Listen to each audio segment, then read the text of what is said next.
आम ओडिशा नवीन ओडिशा कार्यक्रम माध्यम राज्य सरकार सफलता घरे घरे पहुंचाइबा लक्ष्य बीजेडी तरफ चांदबाली एनएसी 1, 2 और 4 नंबर वार्ड में मिलित भाव कुआरसर ठारे एक जन सचेतनता शिविर कार्यक्रम अनुष्ठित हो चांदबाली विधायक एनएसी अध्यक्ष एनएसी उपाध्यक्ष समेत यह 3 वार्डर बीजेडी काउंसिलर जोगदे उपस्थित जनसाधारण को नवीन सरकार जनहितकर योजना बाबद शुणाई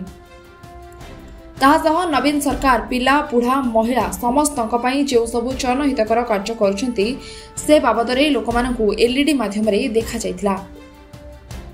आम ओडिशा नवीन ओडिशा अधीन आज राज्य सरकार जो योजना सब अच्छी से विषय जो सचेतनता शिविर आज 3टी वार्ड रे 1 नंबर 2 नंबर 4 नंबर वार्ड रे अनुष्ठित हो जाइए। राज्य सरकार सब विभिन्न योजना सुफल लोक पाखे किभली भाव में पहुंचुची एवं विशेषकर चांदबाली किभली भाव में डेवलपमेंट काम चांदबाली रे हेइची एवं आउ कोन कोन सब बाकी रही जाइए आम लोक ग्रीभांस शुणिलु एवं ताकू समाधान करने सब प्रकार व्यवस्था करा जाइए।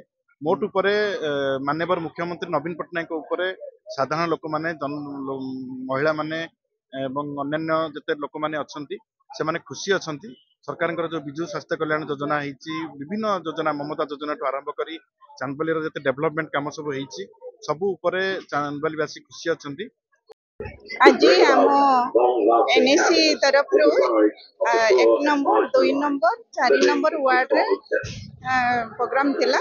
आज 1 नंबर वार्ड रे अनुष्ठित होती माननीय विधायक यहाँ परिचालना करथिले एवं जो मुख्यमंत्री जो लोकाभिमुख योजना गुड़िक मध्यरु एई योजनाटी अन्यतम। यह महिला माने शहरी महिला माने केपरी आगु को आसीबे निजर दक्षता देखाइबे यही मूल लक्ष्य थिला। चांदबाली प्रशांत कुमार पाणी का रिपोर्ट, सनस्टार टीवी।